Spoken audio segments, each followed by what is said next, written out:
nga ba tayo makahanap ng mga ahente na siyang kukuha ng ating order sa ating sari-sari store business? So, ano-ano nga ba ang diskarte para sila ay pumasok sa ating tindahan, lalong-lalo na pag yung ating tindahan ay nasa looban or malayo sa highway. So, kailangan makapunta sila sa ating tindahan. So, paano nga ba? Ano nga ba ang ating mga paraan para sila ay or tayo ay kanilang mapuntahan?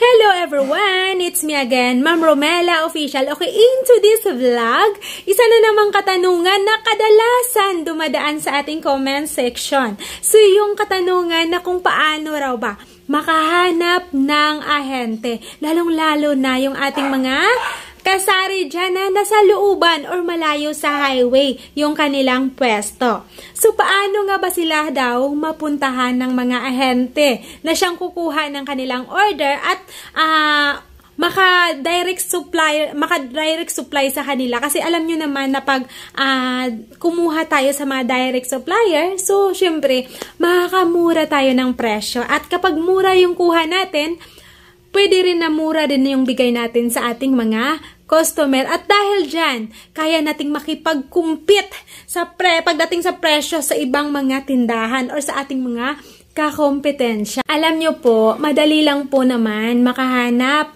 ng ahente or supplier na siyang magsusupply ng mga produkto para sa ating tindahan. So, ang ginawa po natin, no? Pinuntahan lang natin yung mga area kung saan kadalasan nating nakikita yung mga truck na yan or mga panel na yan na siyang nagde-deliver or di kaya nagkumukuha ng order. So, ang ginawa natin, no, kinuha natin yung number ng ahente, no? So, tinanong natin kung ano yung mga produkto pa nila. So, ganyan. So, ganun lang po kadali. So, mas marami pa nga sa market. Kung gusto mo sa market ka talaga diretso. Andon talaga lahat. Halos araw-araw, iba-iba yung mga truck na pumapasok at iba-ibang produkto din yan. So, doon talaga ay marami kang mahahanap na mga supplier or mga ahente na siyang kukuha ng order mo. So, ganun lang po kadali. So, ano nga ba ang kagandahan kapag meron tayong supplier or mga ahente? So, pinakauna, pag matagal na tayo sa kanila, binibigyan nila tayo ng term. No? Kasi ganito yon, pag bago pa lang tayo sa kanila, hindi tayo agad bibigyan ng term. Maaring, ganito kasi yon, meron po kasi silang big account at small account. No? Ang tinatawag nila na small account, yun yung mga maliliit na tindahan or kukonti pag nag-order. Yung big account naman, yun yung mga medyo malalaking tindahan na volume. Volume pag nag-order. Ganyan yung tinatawag nila na small account at big account. So ngayon, pag nakikita nila na konti ka lang mag-order, dun ka muna nila ipapasa sa extract nila. Dalawa kasi yun, meron silang booking at meron din silang COD. So yung COD, o-order ka, andyan agad yung stock mo. Pero, bayad ka rin agad. Kasi cash on delivery nga. Yun. Pag ang kagandahan sa booking, mag-order ka halimbawa ngayon. Delivery, next mga 3 days, 2 days, andyan na yung order mo. Tapos, meron pa yan, halimbawa, bigyan ka pa ng 1 week, no, bago ka singilin. O, bigyan ka nila ng term. 1 week, 15 days, ganyan. Or, mas maganda pag may cheque ka. Mas mahaba yung term na ibibigay sa'yo.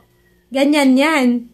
So, alam nyo ba na yung mga malalaking tindahan, no, mas nakaka-avail pa sila ng maraming or mahabang term. No, talagang wala na silang linalabas na pera talaga. So, ganyan yung kagandahan pag matagal ka na sa ahente kumukuha ng produkto. So, ano pa nga ba ang ma-avail mo?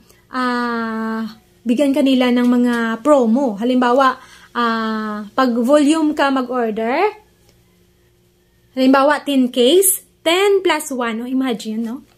10 case plus 1 case. Ganyan. So, talagang mapapamura ka talaga. Kaya yung mga malalaking tindahan, no, mas lalo silang lumalaki yung kanilang tindahan dahil dyan pa lang sa mga discounted, no, mga promo na binibigay sa kanila, sold na sila. So ganyan. Tapos meron pa yan kapag meron pa yung target kapag sa mga malalaking tindahan. Kahit sa amin, na hindi naman kami ganun kalakihan ang aming tindahan, ay merong mga target din na binibigay. Halimbawa, yung target mo, quarterly. O, isang quarter, 3 months yun.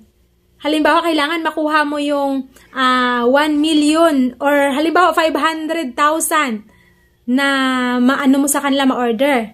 No, kailangan, mo talaga na mapursigi mo talaga na makuha yung target na yan. Kapag nakuha mo yan, meron silang binibigay sa'yo na incentives. Pero dapat may kasunduan kayo. Na kapag nakuha mo yan, yung target na yan, halimbawa, bibigyan ka nila ng kung magkano yung kasunduan nyo. Halimbawa, 20,000 or 15,000 na kapag nakuha mo yung target, ibibigay nila sa'yo yon or ileless.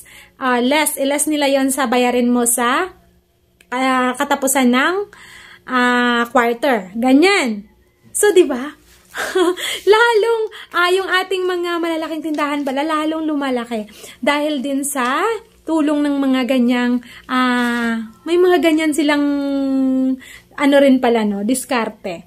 Or mga ma-avail ng tindahan. So, maganda kapag kailangan kasi hindi tayo bad record sa ating kinukuhaan ng produkto or sa ating mga supplier, no? Meron pa.